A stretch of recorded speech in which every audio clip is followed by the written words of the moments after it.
Sebentar lagi, Jakarta akan menggelar pemilihan gubernur. Ada banyak calon yang bagus-bagus, banyak program yang ditawarkan, mulai dari program pembangunan, kesejahteraan, perumahan, lapangan kerja, dan lain-lain. Tapi, gue kasih tahu ya, semua itu nggak bakal jalan kalau pandemic treaty diterapkan.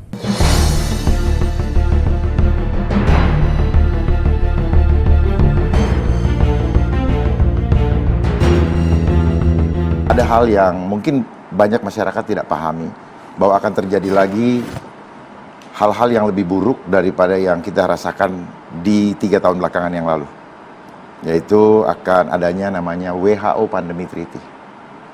WHO Pandemic Treaty adalah suatu perjanjian pandemi yang dikoordinir oleh WHO, dan saya sangat berharap bahwa pemerintah kita menolak dan keluar dari perjanjian tersebut. Bahwa ini mengancam kedaulatan negara dan juga keselamatan rakyat dari intervensi asing. WHO Pandemic Treaty adalah suatu perjanjian yang akan disepakati oleh 194 negara yang berada di bawah naungan WHO. Misalnya gini, mereka mengumumkan adanya pandemi di negara lain. Padahal di sini nggak ada. Ya kita harus ikut lockdown lagi. Jadi ini kan cuma mengatur regulasi kehidupan manusia di dunia. Sebenarnya ini adalah pintu masuk menuju kepada Great Reset. Great Reset. James, on Monday, the World Health Assembly kicks off. High on the agenda, we talked about this last night with Senator Antic, this new global pandemic treaty. Give us your assessment of what's on the table.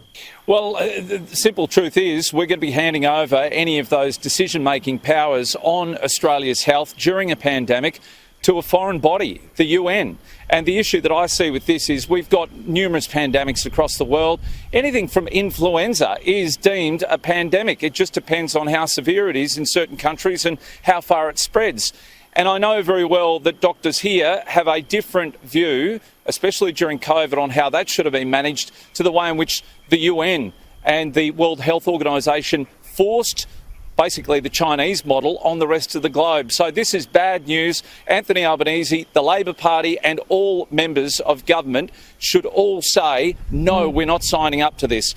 Don't send your bureaucrats over there. Stop sending and passing the buck here. This has to be a decision for Australia. The answer is clear. No. No Australian wants it. Jadi harus dipahami antara WHO Pandemic Treaty, WHO dengan World Economic Forum ini inline. Jadi World Economic Forum itu adalah untuk sistem ekonomi global. Kalau WHO itu dia mengatur pergerakan tubuh. Apa yang kita pikirkan, kita tahu semua itu. Kalau WHO Pandemic Treaty ini jalan, maka semua itu hanya mimpi. Okay. Gimana mau makmur? Program asing datang dan kemudian di depan sudah menghadang WHO Pandemic Treaty. Mau makmur gimana? Mau merdeka gimana? Jadi, jika pandemic treaty ini ditandatangani, maka negara kita menyerahkan kedaulatan bidang kesehatan rakyat sepenuhnya kepada organisasi asing. Buat apa merdeka? Buat apa pemilu?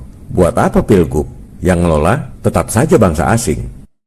Kita ingat di tahun 2005, WHO pernah meminta pada pemerintah Indonesia agar flu burung ditetapkan sebagai pandemi. Untung waktu itu kita punya Menteri Kesehatan yang luar biasa, Siti Fadilah. Bu Menkes dengan tegas menolak instruksi WHO dan pemerintah menangani sendiri flu burung sesuai kewenangan negara yang berdaulat. Ibu Siti Fadilah berhasil membuktikan bahwa flu burung tidak menular dan menolak vaksin yang ditawarkan oleh WHO. Hasilnya, terbukti flu burung tidak berkembang sampai sekarang. Coba kalau waktu itu diserahkan pada WHO, langsung lockdown. Rakyat Indonesia jadi tawanan rumah sampai WHO bilang selesai. Usaha pada bangkrut, PHK, rakyat nggak punya pekerjaan dan nggak punya penghasilan. Negara dililit utang gila-gilaan. Pajak naik buat bayar utang pada asing. Krisis yang terjadi zaman COVID itu akan terus berulang. Hal inilah yang menjadi concern utama Bapak Komjen Pol Purnawirawan Dharma Pongrekun, atau kita sebut saja Bang DP, untuk maju dalam kontestasi Pilgub DKI 2024 dari jalur independen tanpa didukung oleh parpol. Menjadi gubernur bukan tujuan utama, tetapi bagaimana masa yang ada ini kita manfaatkan untuk mensosialisasikan bahwa ada bahaya besar di depan, yaitu WHO Pandemic Treaty. Apalah artinya kita merencanakan segala sesuatu manakala kedaulatan tubuh rakyatnya, kedaulatan bangsanya sudah tidak dimiliki lagi oleh rakyat. Segala sesuatu pergerakan tubuh dan juga pergerakan tubuh manusia itu diatur oleh WHO. Oke. Jadi kalau contoh yang paling gampang ya, kalau Mbak lagi tidak enak badan lalu minum jamu, itu nggak boleh, itu pelanggaran dan akan didenda Oh ya, 500 begitu? juta. Dampaknya kalau seandainya kita bergabung dalam WHO Pandemic Treaty itu, kalau misalkan kita minum herbal-herbalan, begitu 500 juta. kita denda sampai 500 juta Ya, kalau kita tanda tanganin iya, itu. undang-undangnya sudah ada. Undang-undang yang menjadi senjata atau pisau hukumnya di Indonesia sudah ada, yaitu Undang-Undang Kesehatan tahun nomor 17 tahun 2023. Ini adalah fakta, bukan hoax. Yang dimaksud adalah pasal 446 Undang-Undang Kesehatan nomor 17 tahun 2023. Kalau ditetapkan sebagai pandemi, ada rakyat yang nggak mau dikasih obat farmasi dan memilih pengobatan tradisional herbal atau akupuntur misalnya, maka dikenakan denda 500 juta rupiah. Nggak pakai masker, denda 500 juta. Nggak mau vaksin, denda 500 juta. Padahal katanya pandemi nggak ada obatnya. Kok bisa-bisanya kasih denda rakyat? Korea ini bengis sekali. Nggak mampu bikin obat pandemi, malah menindas rakyatnya sendiri. Saya memperjuangkan hak rakyat untuk menolak dan jadikan Jakarta sebagai planet aman, tempat aman.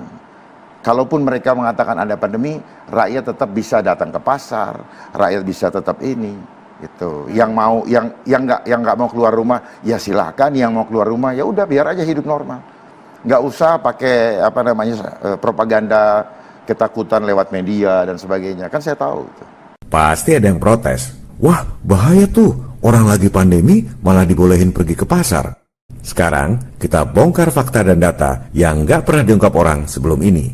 Mari kita lihat data resmi PBB. COVID-19 ditetapkan sebagai pandemi awal tahun 2020. Semua media memberitakan tingkat kematian yang tinggi.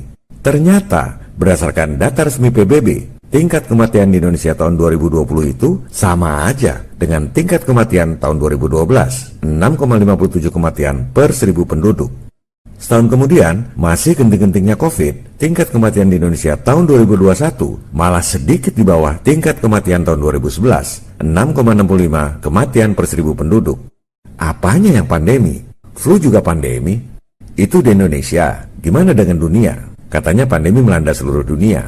Ternyata, berdasarkan data resmi PBB, tingkat kematian di dunia tahun 2020 sama aja dengan tingkat kematian tahun 2015. 7,61 kematian per 1000 penduduk. Setahun kemudian, tingkat kematian di dunia tahun 2021 ternyata sama aja dengan tingkat kematian tahun 2014, 7,64 kematian per 1000 penduduk. Ini data resmi PBB. Belah mananya pandemi? Cacar air juga pandemi. Nggak pernah media memberitakan fakta dan data seperti ini. Silakan sebarkan video ini untuk membangkitkan kesadaran rakyat agar tak mudah ditakut-takuti oleh penguasa global. Lantas, bagaimana dengan saudara-saudara dan relasi kita tercinta yang meninggal karena COVID? Itu semua karena komorbid, penyakit bawaan. Mati karena flu, COVID. Mati sakit paru-paru, COVID. Mati sakit bengek, COVID. Stres di rumah sakit, COVID. Media-media terbesar di dunia dimiliki oleh 6 perusahaan saja. Begitu mudahnya menggiring opini orang sedunia. Propaganda ketakutan. Hal ini sudah dicermati oleh Bank DP 3 bulan sebelum COVID. Propaganda yang dilakukan adalah propaganda ketakutan. Itu berlangsung di seluruh dunia. Dan propaganda ketakutan adalah caranya iblis. Modal apa yang Abang punya untuk maju jadi DKI 1? Kuasa Tuhan. Kuasa Tuhan.